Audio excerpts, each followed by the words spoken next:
Okay.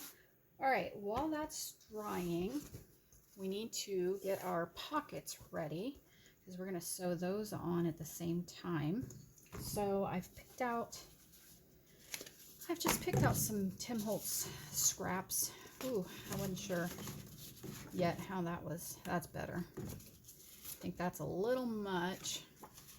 And these blues, I thought, oh, blue matches, but golly, that's a little much. It's a little crazy.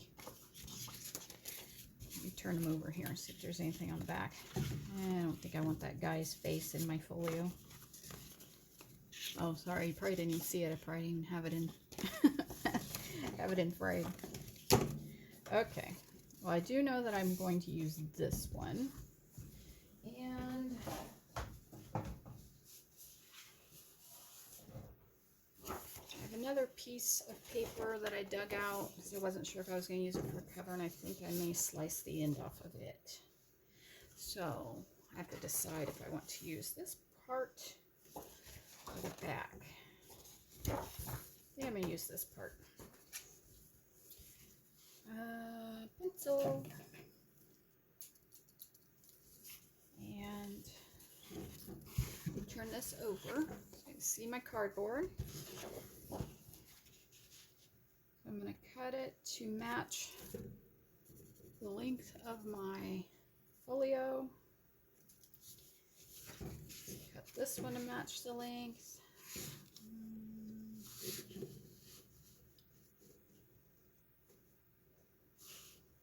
I think I like that in. And I'll cut that off there. All right. And then I need to look at the height.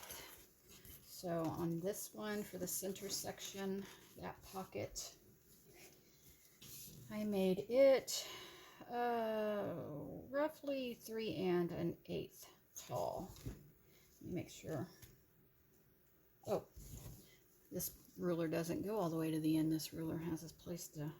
Oh, I don't like rulers that do that. Okay, this one was closer to 3 1/2. And 3 1/2 on this. Yep, that's the same thing. Okay, so we're going to go 3 1/2 inches tall. And that is exactly what that is. So, all right, all I have to do is chop that one off there. And then I'm going to cut this one here and 3 inches tall is this one. This one is 2 7/8. 2 7/8. And yeah, that should work just fine.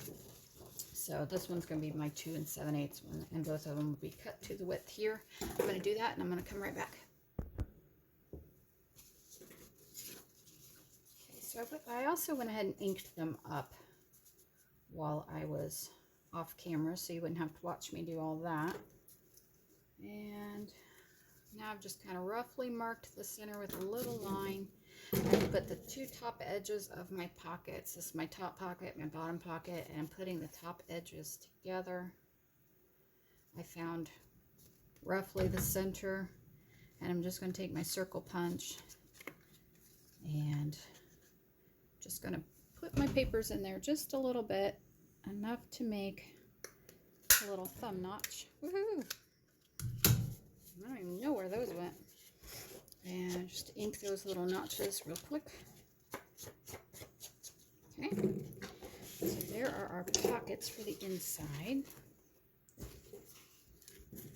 And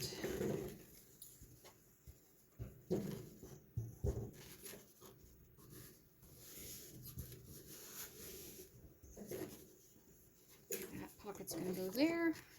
And this pocket's going to go here. So I am going to go ahead and, now that this is really stuck down really well, I am going to go ahead and trim. Maybe not perfectly. I will get my my rotary cutter. I have a, let me show you. I have a rotary cutter, and then I use one of those self-healing mats that quilters use and a straight edge, and I'll go through and I'll clean up this edge down here later. I'm not real worried about that right now.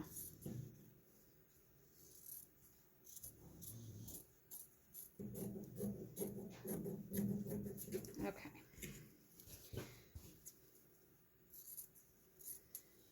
Just trimming just this little bit off. Helps me see a little bit better. Okay, good enough. Trim it better later. Okay, my top pocket and then my bottom pocket. So my top pocket is going to go down here, and so what I'm just going to do is find where it's going to fold, okay, and then just bring it up just a hair so I don't have a pinch point in my fold. And if I trimmed my fabric off, I could see my edges better. Yes, I know. All right. That's where she's gonna go. Right there.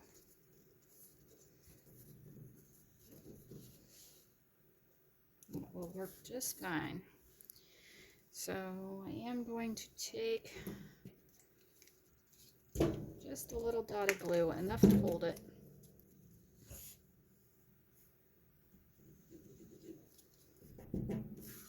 Just to hold it in place till I get it over to the machine. Obviously, if you're not doing sewing, you want to do some alternative methods there. So that's just going to hold it in place for me while I'm running it through the sewing machine. And I'm going to line this one up down here. You could, by all means, go ahead and trim yours nice and straight, the fabric, if you want to. Okay, this one's going to go right here.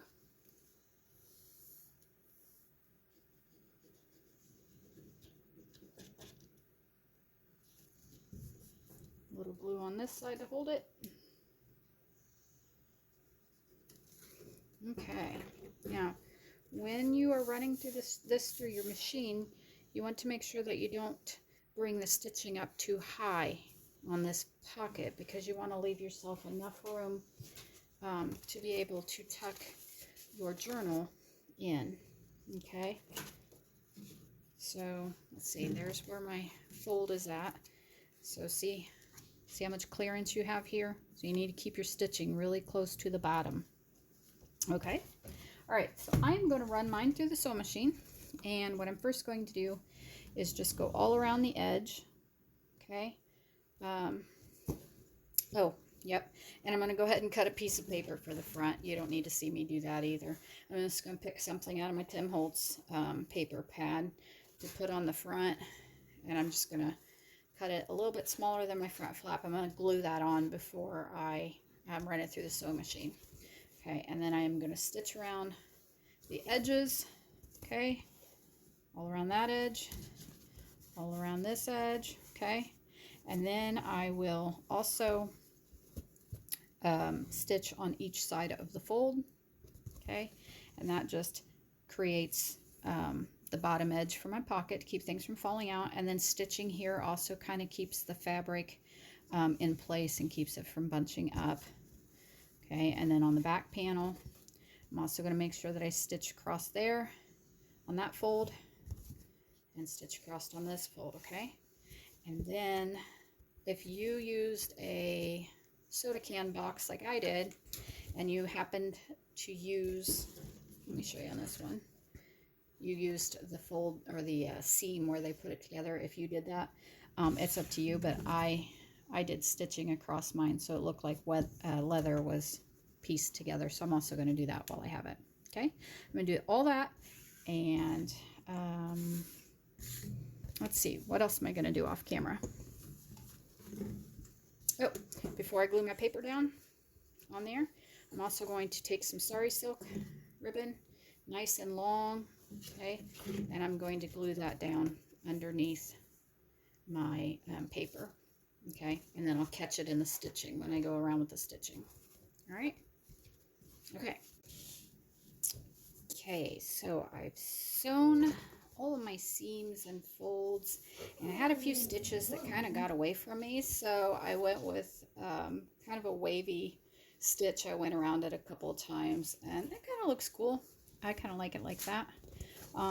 So yeah, if you don't sew real great like me, then just go back through a few times, and then it looks like you did it on purpose. See? All right, so just a tip there. Let me grab my straight edge, and need to clean up these edges a little bit if you haven't already done so. And I will tell you that I completely spaced putting the string under my paper like I reminded you all to do, so don't forget to do that, because now my string's just going to have to be, I don't know, left loose, I guess. I'll figure out something, but I really wanted to put that under there, and I forgot. So, and you really can trim this before you sew if you want to. I just like having that little bit of wiggle room that I don't have to worry about my fabric going in and making a gap and not looking nice, so I just left mine. And I did all the sewing from this side up, so the extra fabric didn't really matter because it wasn't like it was in my way.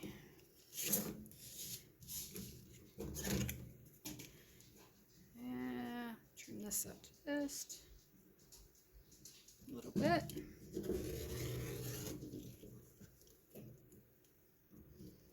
Be careful using these things. Sometimes they jump over your ruler and try to get your fingers.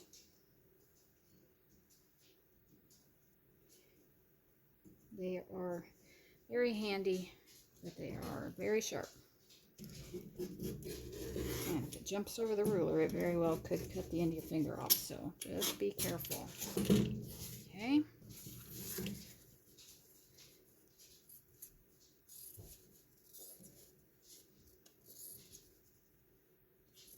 All right. That'll do it. That'll do it. Now, if you want to, you could go back through and you could, not even in frame, sorry about that. You could ink the edges of your fabric if you want to. And I kind of like the frayed look that happens when you have the raw edge of the fabric. I know some people really aren't into that. So anyway, you could go around and ink all your fabric edges if you want to. Not mandatory. And then really, I think we're pretty much about done. You know, I just decorated mine. I used some Tim Holtz flowers, and I layered some paper and some other little bits of ephemera back there. I put on some trim. Okay, and then in your pockets, just fill it up with things that you might want to use inside your journal. I've put some paper clips here on mine, so those are handy.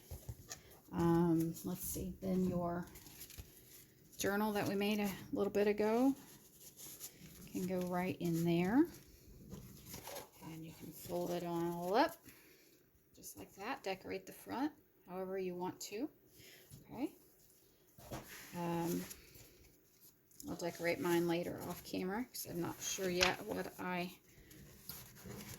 want to put on it, but looks pretty cool. Pretty cool. I wish I hadn't forgot to put the ribbon underneath my paper there, but I don't know. I may even put an eyelet right here and then just wrap an eyelet, or wrap the string around it and tuck it back through. So I don't know, maybe an eyelet, maybe not. I'll see. Maybe just tie it up with a loose piece of ribbon. Not sure yet. But I do know the last thing I do want to do on it before I call it done is give it a coat of Mod Podge, or give it a coat of just some Elmer's school glue or something like that. That will dry clear. And that just kind of helps. Ooh, my Mod Podge is looking kind of chunky. That just helps give it a little bit of sealant. And it doesn't really shine it up. Like I said, I'm using matte finish Mod Podge, but I don't know, just kind of finishes it off. Finishes off the look. And, ooh, my Mod Podge is chunky.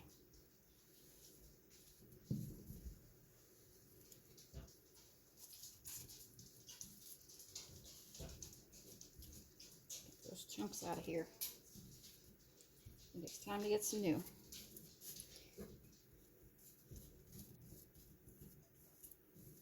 And I'm not doing it perfect. I kind of want mine to even have brush strokes and look kind of rustic.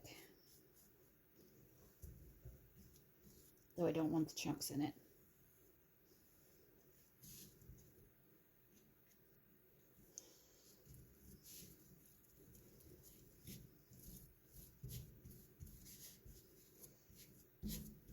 Okay.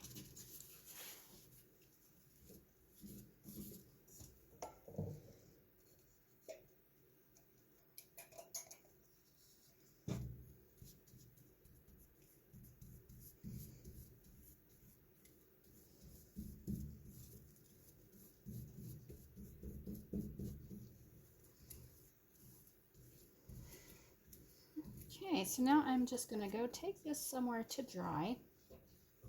And I will immediately wash down my board here. I don't want the Mod Podge gluing or drying on there.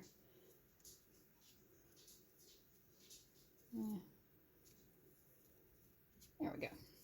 Not bad, not bad. Okay, and so I'm just going to take this to dry. And when it is about half to 2/3 dry, I'm just going to take a sheet of plastic wrap, like cling wrap, like plastic cling wrap, what do you call it? Saran wrap. And just lay a sheet of saran wrap over the top of it. And then I'll probably take a cookie sheet and lay over the top of the saran wrap. And then I'll pile some books on it. And that will help it dry nice and flat. Okay, and then the saran wrap will just peel right off. So that's it. Then I'm going to decorate it. So that's all that's to it. If you make one, let me know. If you've got any questions, let me know. But it's good to be back and creating again. So I hope you've all had a safe and blessed summer, and I will see you all very soon. Bye-bye.